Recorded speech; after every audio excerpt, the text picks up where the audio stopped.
نحمده ونصلي ونسلم على رسوله الكريم. أعوذ بالله من الشيطان الرجيم. بسم الله الرحمن الرحيم.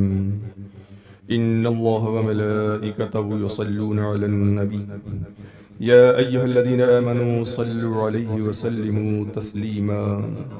اللهم صل على سيدنا وشفينا ونبينا ومولانا محمد وبارك وسلم صلاة وسلاما عليك يا رسول اللہ صلی اللہ علیہ وسلم. اس سے پہلے اعوذ باللہ من الشیطان الرجیم کے معانی و مطالب اور اس کا مفہوم، اس کے فوائد سماعت فرمایا. اب بسم اللہ کے بارے میں کچھ باتیں عرض کرتے ہیں. بسم اللہ الرحمن الرحیم، اللہ کے نام سے شروع جو بڑا مہربان نہایت رحم والا. بعض لوگوں نے اس کا ترجمہ یوں کیا ہے، شروع کرتا ہوں اللہ کے نام سے. تو ان لوگوں نے گرامر اور الفاظ کا صرف خیال کیا مگر روح بسم اللہ کا خیال نہیں کیا.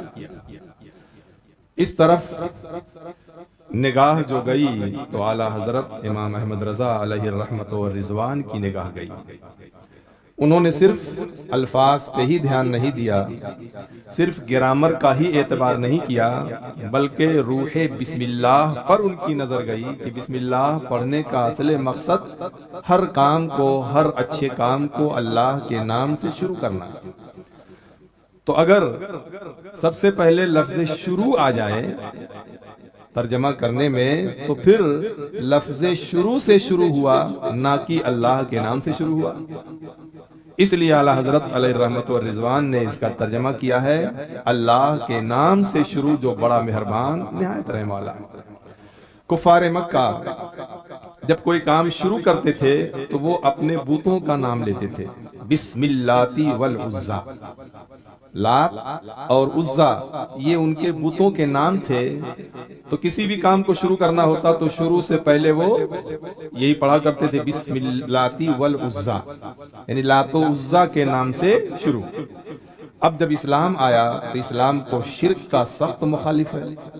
اسلام کی بنیاد ہی ہے توحید پرستی پر، اللہ کو ایک ماننے پر. اللہ کے علاوہ کسی اور کا سجدہ، کسی اور کی عبادت ہرگز جائز نہیں. حتیٰ کہ اور امتوں میں سجدہ تعظیمی درست تھا اللہ کے علاوہ، مگر اسلام میں سجدہ تعظیمی بھی خدا کے علاوہ کسی کا جائز نہیں ہے. سجدہ تعظیمی یعنی کسی کو بڑا سمجھ کر کے اس کے سامنے سجدہ ریز ہو جانا، معبود نہ سمجھنا، خدا نہ سمجھے اور سجدہ ریز ہو جائے، یہ سجدہ تعظیمی کہلاتا ہے، کسی کو بڑا سمجھ کے. تو یہ بھی اسلام میں جائز نہیں ہے، سوائے خدا کے کسی کا بھی سجدہ درست نہیں ہے. بلکہ حدیث پاک میں حضور صلی اللہ علیہ وسلم نے ارشاد فرمایا اگر اللہ کے علاوہ کسی اور کو سجدہ کرنا درست ہوتا تو میں عورتوں کو حکم دیتا وہ اپنے شوہروں کو سجدہ کریں. لیکن اسلام میں کسی اور کا سجدہ درست نہیں ہے. تو یہ جملہ شرکیہ ہے بسم اللہ والعزا. جب اسلام آیا تو اسلام نے اس شرکیہ کلمات سے روکا اور حکم دیا گیا کہ تم ہر کام اللہ کے نام سے شروع کرو اور سب سے پہلے پڑھو بسم اللہ الرحمن الرحیم، اللہ کے نام سے. اس لیے کہ جس کام کی شروعات اچھی ہوتی ہے اس کی انتہا بھی اچھی ہوتی ہے. جس کام کی ابتدا اچھائی پر ہو اس کام کا اختتام بھی اچھائی پر ہوتا ہے. اسی لیے دیکھیں دکاندار پہلے گراہک کو ادھار نہیں دیتا ہے، کتنا بھی بولے ادھار دینے کو تیار نہیں ہوتا کہ میرا پورا دن خراب ہو جائے گا، وہ یہی سمجھتا ہے. تو پہلے گراہک کو ادھار نہیں دیتا، اسے نقد ہی دے گا. ہاں بعد میں بھلے دوسرا تیسرا گراہک آئے تو ادھار لے لے، کیونکہ جب دن کی شروعات، کاروبار کی شروعات اگر ادھار سے ہو گئی دن بھر ادھار چلتا رہے گا، یہی خیال کر کے ایسا کرتے ہیں. تو اسی طرح سے جس کام کی شروعات اللہ کے نام سے ہو وہ کام منزل مقصود تک بھی پہنچتا ہے، وہ انتہا تک اچھا ہی ہوتا ہے. اس لیے کہ جیسے ایک فقیر ہوتا ہے، بھکاری ہوتا ہے، جب وہ مانگنا چاہتا ہے کسی کے دروازے پہ جاتا ہے تو صاف صاف مانگتا نہیں ہے بلکہ اس کی تعریف کرنا شروع کرتا ہے. آپ تو بڑے سخی ہیں، آپ تو بڑے دین داتا ہیں، آپ کے در سے کوئی خالی نہیں جاتا ہے۔ لیکن مانگا نہیں کہ مجھے کچھ دو، اس کی تعریف کر رہا ہے، اور وہ سمجھ بھی جاتا ہے کہ یہ ساری تعریفوں کا مقصد کچھ مانگنا ہے، کچھ بھیک چاہیے، تو وہ اسے دیتا بھی ہے۔ تو اسی طرح سے ہم بسم اللہ ہر کام سے پہلے پڑھتے ہیں تو رب کی بارگاہ میں مانگنے کے بہت طریقے ہیں۔ ان میں سے ایک طریقہ یہ ہے کہ ہم اللہ کی تعریف کرتے ہیں، اس کی رحمانیت، اس کی رحیمیت کو بیان کرتے ہیں۔ بسم اللہ الرحمن الرحیم، اللہ کے نام سے شروع، جو بڑا مہربان ہے۔ اللہ تو بڑا مہربان ہے، تو بڑا کریم ہے، تو بہت رحم فرمانے والا ہے۔ اب ظاہر بات ہے اس تعریف کا مقصد یہی ہے کہ اے اللہ، میں اس کام کو تیرے نام سے، تیری مدد سے شروع کرنا چاہتا ہوں۔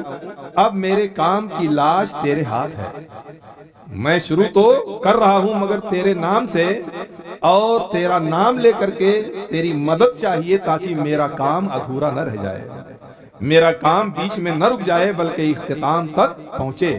تو اس طرح سے بسم اللہ پڑھ کر کے بندہ اللہ کی مدد طلب کرتا ہے، اس کی مدد مانگتا ہے تاکہ بندے کا کام آسانی سے ہو جائے۔ اور حقیقت یہی ہے کہ دنیا کی ہر چیز زہر قاتل ہے، اگر اللہ کا نام نہ لیا جائے تو پھر کوئی چیز فائدہ کرنے والی نہیں ہے، فائدہ پہنچانے والی نہیں ہے۔ حضرت موسیٰ علیہ السلام ہے، وہ ان کے پیٹ میں درد ہوا، بہت شدید درد، اللہ کی بارگاہ میں عرض کیا، اے رب کائنات، میرے پیٹ میں شدید درد ہے، میں کیا کروں؟ حکم الہی آیا کہ اے موسیٰ جاؤ فلاں جنگل میں چلے جاؤ، وہاں فلاں بوٹی ہے، اسے تلاش کرو اور اس کو کھا لو، تم شفا پا جاؤ گے۔ حضرت موسیٰ علیہ السلام گئے، تلاش کیا، بوٹی کو پا بھی لیا اور اسے کھایا، شفا پا گئے، ایک دم آرام ہو گیا۔ کچھ دنوں کے بعد پھر وہی درد شروع ہوا، اسی طرح کا درد، ویسا ہی شدید درد۔ اب پریشان ہوئے تو سوچا کہ دوا کا نام تو مجھے معلوم ہی ہے، دوا کا پتہ تو مجھے ہے ہی ہے، اب رب سے پوچھنے کی کیا ضرورت ہے، اس سے کہنے کی کیا ضرورت ہے، اس نے تو پہلے ہی بتا دیا ہے، مجھے خبر ہے کہاں ملے گی اور کون سی بوٹی ہے جس کے کھانے سے درد اچھا ہو جائے گا۔ چنانچہ گئے، تلاش کیا، وہ بوٹی ملی، کھایا، تو اب کی بار بجائے اچھا ہونے کے پیٹ اور درد تیز ہو گیا اور شدید درد ہونے لگا۔ اب رب کی بارگاہ میں عرض کیا، اللہ میں بھی وہی ہوں، میرا پیٹ بھی وہی ہے، درد وہی ہے اور دوا وہی ہے، مگر اب کی بار بجائے اچھا ہونے کے اور زیادہ درد بڑھ گیا اور تیز ہو گیا۔ تو وہی آئی، اے موسیٰ پہلے جب تم گئے تھے تو میرے نام سے گئے تھے، اب کی گئے تھے تو تم خود سے گئے تھے، اچھا کرنے کا جو اثر ہے وہ حقیقت میں اس دوا میں نہیں ہے، وہ میرے نام میں اثر ہے۔ پہلے تم میرے نام سے گئے تھے اس لیے اچھے ہو گئے تھے، اور اس بار تم میرے نام سے نہیں گئے تھے تو اثر اس دوا کا نہیں، اثر میرے نام کا ہے۔ تو نام اللہ کا جب لیا جاتا ہے تو دوائیں بھی اثر کرتی ہیں۔ حقیقت میں ہر چیز میں مؤثر حقیقی اللہ رب العزت ہے۔ دیکھیں، چھری کا کام کاٹنا ہے، لیکن حضرت ابراہیم علیہ السلام اپنے بیٹے کے گلے پر چھری رگڑ رہے ہیں اور ذبح کر رہے ہیں، کاٹنا چاہ رہے ہیں مگر نہیں کاٹ رہی۔ وہی چھری جب میڈے پہ رکھا تو اس نے اپنا کام کر دیا۔ حضرت ابراہیم علیہ السلام ہی جب آگ میں گئے، آپ کو نار نمرود میں ڈالا گیا، تو آگ کا کام کیا ہے؟ جلانا، اس کا کام جلانا ہے، مگر وہی ابراہیم علیہ السلام ہے نار نمرود میں پہنچے تو بجائے جلانے کے وہ گل و گلزار بن گئی۔ کیا معلوم ہوا کہ ہر چیز میں آگ کا کام جلانا ضرور ہے، مگر آگ اسی وقت جلائے گی جب رب چاہے گا۔ چھری کا کام کاٹنا ہے، مگر چھری اسی وقت کاٹے گی جب رب چاہے گا۔ رب کی مرضی کے بغیر کوئی چیز اپنا اثر نہیں دکھا سکتی ہے۔ ہمارے جسم کے اندر جو اعضاء ہیں، بے آنکھ ہے، آنکھ دیکھتی ہے، کان سنتا ہے، زبان بولتی ہے، رب تبارک و تعالیٰ نے ان چیزوں میں یہ طاقتیں رکھ دی ہیں، لیکن اگر وہ چاہے تو آنکھ سننے لگے، وہ چاہے تو کان دیکھنے لگے، یہ اسی کے اثر اور اسی کی تاثیر سے ہے۔ یہ بظاہر ساری چیزیں ذریعہ ہیں، مگر حقیقت میں اثر کرنے والا اور وہ طاقت و توانائی دینے والا اللہ تبارک و تعالیٰ ہی ہے۔ تو وہ کام جس سے پہلے بسم اللہ پڑھ لیا جائے وہ کام ضرور منزل مقصود تک پہنچتا ہے، حتیٰ کہ آدمی جب گھر میں داخل ہو تو بسم اللہ پڑھے۔ حدیث پاک میں ہے حضور سرور عالم صلی اللہ علیہ وسلم کی بارگاہ میں ایک شخص آئے اور عرض کیا یا رسول اللہ صلی اللہ علیہ وسلم میں بہت تنگ دست ہوں، میں بہت پریشان رہتا ہوں، تنگ دستی کی بنیاد پر میری روزی میں برکت نہیں ہے، میں محنت کرتا ہوں، مشقت کرتا ہوں، مگر پریشان رہتا ہوں۔ تو حضور صلی اللہ علیہ وسلم نے ارشاد فرمایا کہ تم جب گھر میں داخل ہو تو بسم اللہ پڑھو اور سلام کرو، اگر گھر میں کوئی نہ بھی ہو تو مجھے تم سلام کرو، اس لیے کہ ہر مومن کے گھر میں حضور کی روح موجود ہوتی ہے، تو مجھے سلام کرو اور پھر ایک مرتبہ قل هو اللہ شریف پڑھو، قل هو اللہ احد اللہ الصمد لم یلد ولم یولد ولم یکن له کفوا احد، ایک مرتبہ پڑھو پھر دیکھو اس کا اثر۔ چنانچہ انہوں نے اس پر عمل کرنا شروع کیا تو ان کا خود بیان ہے اللہ رب العزت نے میرے رزق میں اتنی برکت دیا کہ اپنے گھر والوں کے لیے تو کافی ہو ہی گئی، پڑوسیوں کی بھی میں مدد کرنے لگا۔ اللہ اکبر۔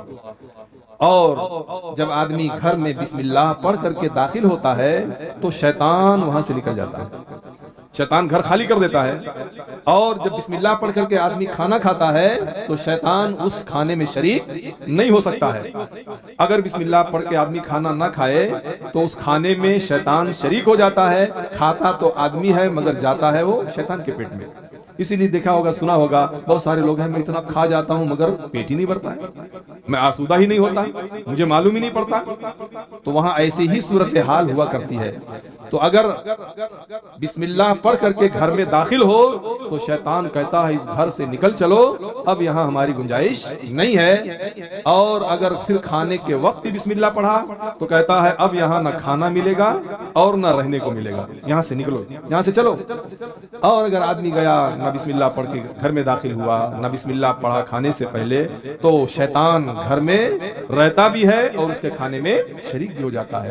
تو بسم اللہ پڑھ کے ہی ہر کام کی شروعات کرنا چاہیے، جتنے بھی جائز کام ہیں، جتنے بھی درست کام ہیں، ہر کام کی شروعات بسم اللہ سے۔ فرمایا گیا کہ جو بسم اللہ پڑھ کر کے اپنی بیوی کے پاس جائے اور اس صحبت سے حمل قرار پائے تو جو بچہ پیدا ہوگا زندگی بھر جتنی سانس لے گا ہر سانس کے بدلے میں باپ کے لیے نیکیاں لکھی جائیں گی۔ اللہ، ہر سانس کے بدلے میں وہ بچہ جتنی سانس لے گا زندگی بھر ہر سانس کے بدلے میں باپ کے لیے نیکیاں لکھی جائیں گی۔ اور ایسے جو بچے ہوتے ہیں وہ نہایت ہی حیادار ہوتے ہیں اور نہایت ہی شرمیلے ہوتے ہیں، نہایت ہی باادب ہوتے ہیں، اور جو اس قسم کے نہیں ہوتے بسم اللہ جس صحبت سے پہلے نہ پڑھا گیا ہو ایسے بچے عام طور پر شریر اور بے شرم اور بے حیا ہوتے ہیں۔ یہ اسلام کی خوبی ہے کہ اسلام نے ہر چیز کا طریقہ بتایا، کوئی چیز ایسی نہیں ہے کہ ہمیں کسی کا محتاج بنایا ہو۔ تو ہمیں چاہیے ہر جائز کام سے پہلے بسم اللہ ضرور پڑھ لیا کریں۔ جب ایک مرتبہ ہم عادت بنا لیں گے تو انشاءاللہ ہر کام سے پہلے خود بخود بسم اللہ پڑھنا یاد آ ہی جائے گا۔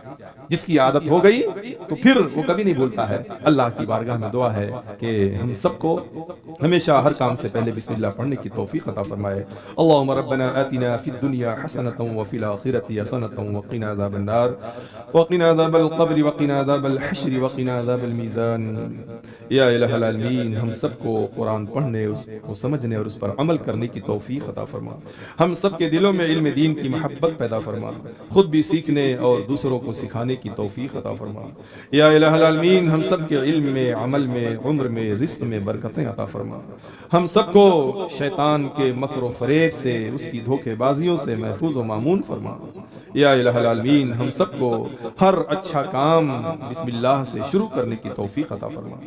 ان اللہ وملائکتہ یصلون علی النبی یا ایہا الذین آمنوا صلوا علیہ وسلموا تسلیما۔